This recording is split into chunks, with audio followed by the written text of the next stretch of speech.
कर्नाटक सरकार के फैसले को लेकर के सियासत तेज, उत्तर प्रदेश तक हवा आ रही है। हमारे साथ बात करने के लिए कांग्रेस पार्टी के नेता प्रवक्ता सुरेंद्र राजपूत हैं। सुरेंद्र जी, आपको क्या लगता है, जिस तरीके की आपकी सरकार कर्नाटक में बैन को हटा देती है हिजाब पर, और बीजेपी वाले कहते हैं कि आप धार्मिक तौर पर बंटवारा कर रहे हैं ये बैन हटाकर? देखिए, भारतीय जनता पार्टी की निर्लज्ज लोग इस तरीके की भाषा का इस्तेमाल करते हैं। किसी के खाने पर, किसी के पहनने पर क्यों प्रतिबंध लगे, आप हमें बताइए ना। और अगर ये प्रतिबंध लगाने वाले लोग हैं तो गोवा में गौमांस क्यों खिला रहे हैं, वहाँ सरकार इनकी है। पूरे पूर्वोत्तर में गौमांस क्यों खिला रहे हैं, पूरी सरकार इनकी है। ये खामखा की बात क्यों करते हैं, क्योंकि क्या पहनेगा कोई, क्या ओढ़ेगा, और जब चुनाव आ जाते हैं तभी इस तरीके की भाषा क्यों इस्तेमाल करते हैं। गोवा में नहीं कर रहे हैं इस तरीके की भाषा का इस्तेमाल, कर्नाटक में कर रहे हैं चूंकि चुनाव हार गए। मध्य प्रदेश में भाषा का इस्तेमाल नहीं करेंगे। राजस्थान में श्रीगंगानगर में पेट्रोल इनको महंगा नहीं दिखाई देगा क्योंकि वहां पर चुनाव जीत गए। भारतीय जनता पार्टी के मित्रों, सत्ता प्राप्त करने के लिए ओछी हरकतें बंद करो।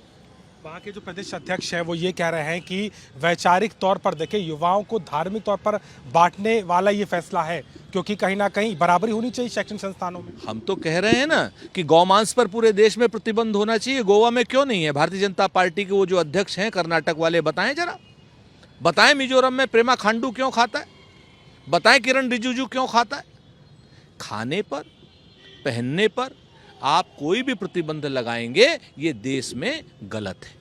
राम मंदिर का न्योता आपके शीर्ष नेतृत्व को भेजा गया है, तमाम पार्टी के नेताओं को भी भेजा जा रहा है, लेकिन कल नाराजगी हो गई थी। संजय राउत ने कहा कि उनका योगदान रहा, उन्हें नहीं बुलाया जा रहा। और आज जो है सुब्रत पाठक, जो कि सांसद हैं, उन्होंने चिट्ठी लिखी है कि सपा के नेताओं को ना बुलाइए, ये वही है जिन्होंने मंदिर के भक्तों की हत्या करवाई थी। अगर सुब्रत पाठक भारतीय जनता पार्टी के असली नेता हैं तो इन्हें नृपेंद्र मिश्रा को उस ट्रस्ट से अलग करना पड़ेगा, क्योंकि गोली चलाने का आदेश उस समय के मुख्य सचिव नृपेंद्र मिश्रा की बगैर सहमति के नहीं हुआ होगा, क्योंकि वो जो कि मुलायम सिंह सरकार में मुख्य सचिव थे। एक बार अगर इनकी हिम्मत हो, हैसियत हो और हौसला हो तो नृपेंद्र मिश्रा के खिलाफ चिट्ठी लिख करके दिखाएं, तब हम मानेंगे कि सुब्रत मिश्रा भारतीय जनता पार्टी के नेता हैं। वरना इस तरीके की भाषा का इस्तेमाल, इस तरीके की बात का इस्तेमाल, जब प्रभु श्री राम का मंदिर सुप्रीम कोर्ट के आदेश के बाद सबके सहयोग से बन रहा है, इस तरीके की ओछी राजनीति इनको पाप का भागी बनाएगी, श्राप का भागी बनाएगी और नरक का भागी बनाएगी। ये भेदभाव क्यों आपको लग रहा है? वहां पर उद्धव ठाकरे को ना भेजना, अखिलेश यादव को अभी तक नहीं गया है, आपके नेता को पहुंच गया है। देखिए, बहुत स्पष्ट है, कण कण में व्यापे हैं राम।